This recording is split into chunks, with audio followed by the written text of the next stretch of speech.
Hello friends, in today's class we'll see okay continuation to SEJ part 2, continuation of SEJ part 1, right? So in this class we'll see how to identify breathing length, right? How to identify breathing length and also how to measure it, and how to identify breathing length, right?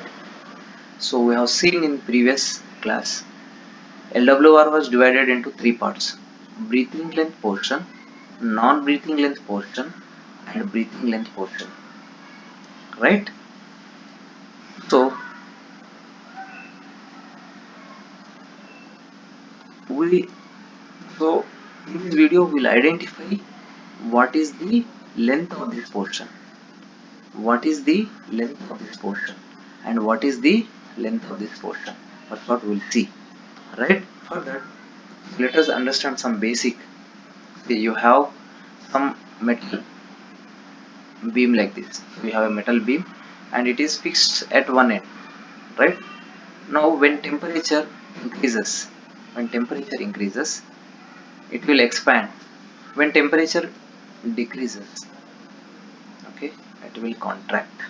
When temperature increases, it will expand, and when temperature decreases, it will contract, right? So here no one is stopping this.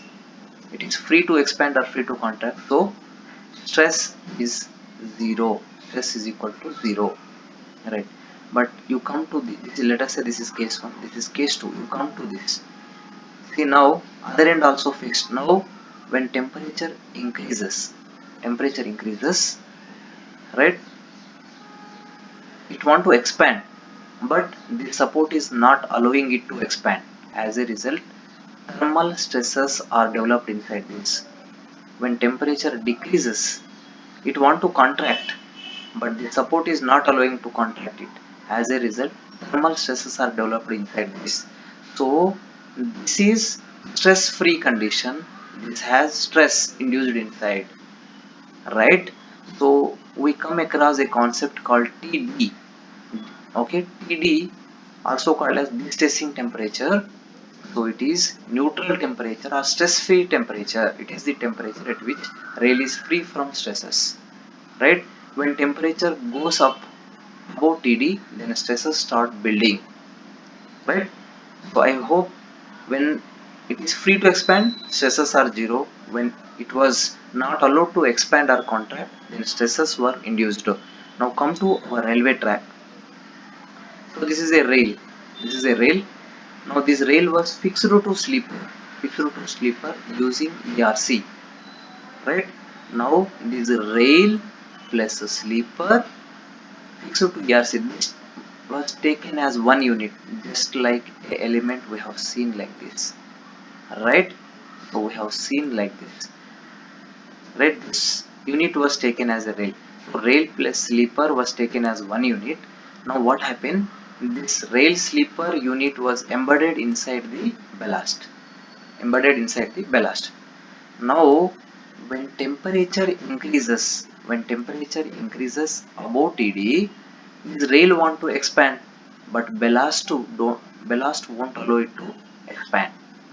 When rail want to contract, when temperature falls, then this ballast won't allow it to contract. As a result, thermal stresses develop inside the rail. Thermal stresses develop inside the rail. So the resistance. So here you have a support. Here you have a ballast. Okay, this ballast, whatever resistance it is offering, it is called longitudinal ballast resistance. So rail want to expand, but ballast won't allow it to expand. Whatever resistance offered by ballast to rail sleeper assembly is called longitudinal ballast resistance. So at this point it is clear that when temperature goes above TD, stresses were induced inside the rail. Stresses were developing inside the rail. So see here, rail frame, if it was moved freely, rail frame means what? Rail plus sleeper attached together, right? Moved freely. that means free to expand or contract. No stresses were developed or no forces was developed, but longitudinal velocity is resisting, opposing it to move freely. So thermal stresses were developed inside the rail. Okay, right. Now let us understand how this longitudinal ballast resistance will develop. See, if you see here, so here it is a free end, right? Here resistance is zero, no resistance is there, so here stress is zero. So now if you go from here to here, this portion, now what happened? See, rail want to expand in this direction, rail want to expand, but this much portion of ballast is resisting. Okay, so here movement is there, so here free movement, here free, here movement is there but not as free like this, right? Movement is there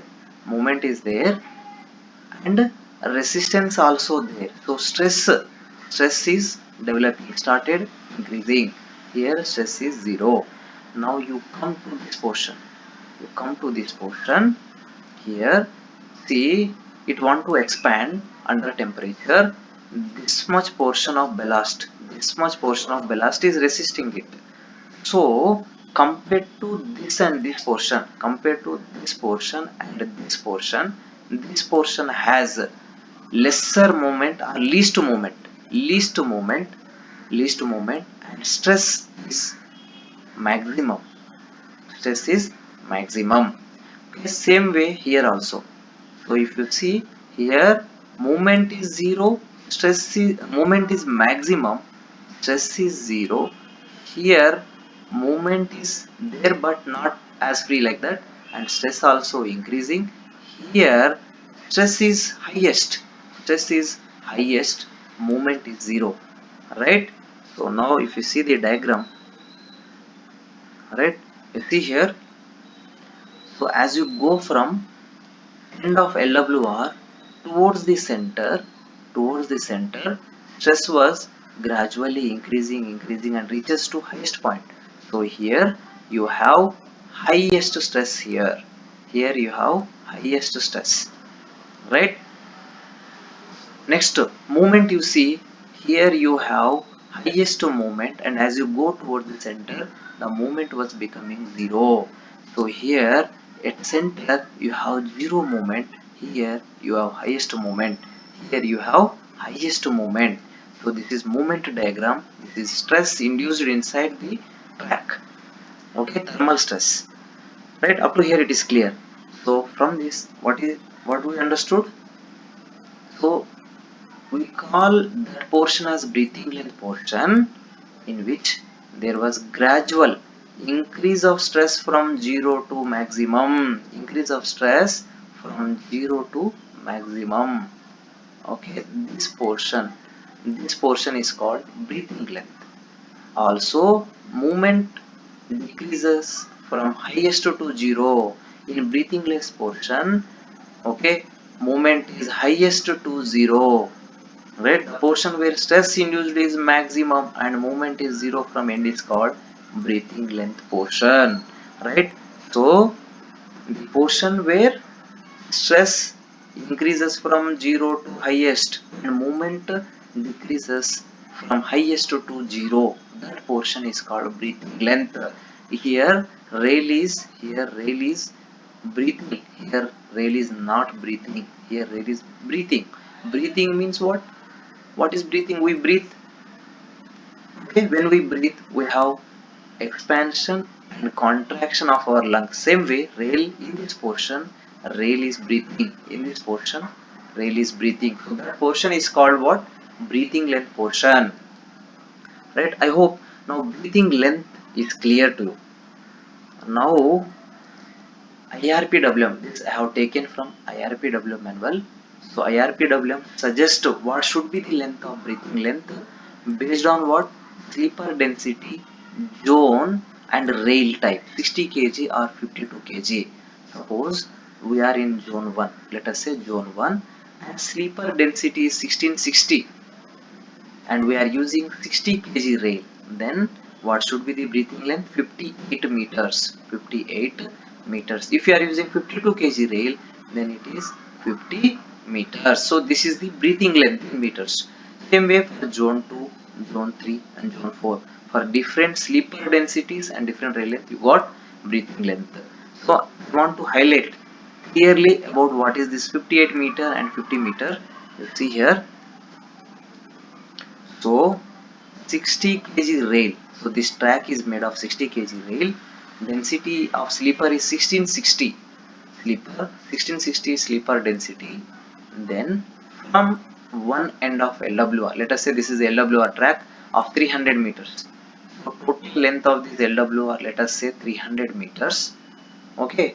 In that, as per IRPWM, from one end 58 meters was breathing length, from this end 58 meters was breathing length, and remaining portion is central portion. This portion is central portion. So this is breathing length portion, this is central portion or non-breathing length portion, and this is breathing length portion. And here only for taking care of this breathing length portion only we are providing SEJ. For taking care of this breathing length portion we are providing SEJ. Similarly, if we are using a 52 kg rail, let us say you have a LWR of 300 meters total length made up of 52 kg rail, 1660 sleeper density. Then as per IRPWM, see here 52 kg rail. So if you see here 52 kg rail, 1660 sleeper, it is 50 meter. Alright, so 50 meter from one end, 50 meter is breathing, from one end 50 meters is breathing. So this is breathing length portion, this is breathing length portion, and this is remaining portion is central portion. Right, so overall what we understood? So we have seen that the portion where stress is 0 to highest and movement is highest to 0, that portion is called breathing length.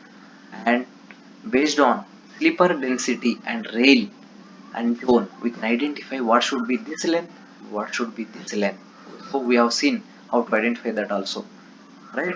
So for each LWR, we can identify what should be the length of this breathing length portion, and so at end of this, we'll fix the SEJ, which will take care movement of this breathing length portion. Take care movement of because movement is highest in this portion. There is movement here. There is no movement, right? So to take care of this portion, we are going for SEJ. Okay, and so so this is how we have seen what should be the length of, right? If you know these four things, what is the zone, what is the rail, what is the sleeper density, then you can identify what should be the length of breathing length portion. So that we have seen.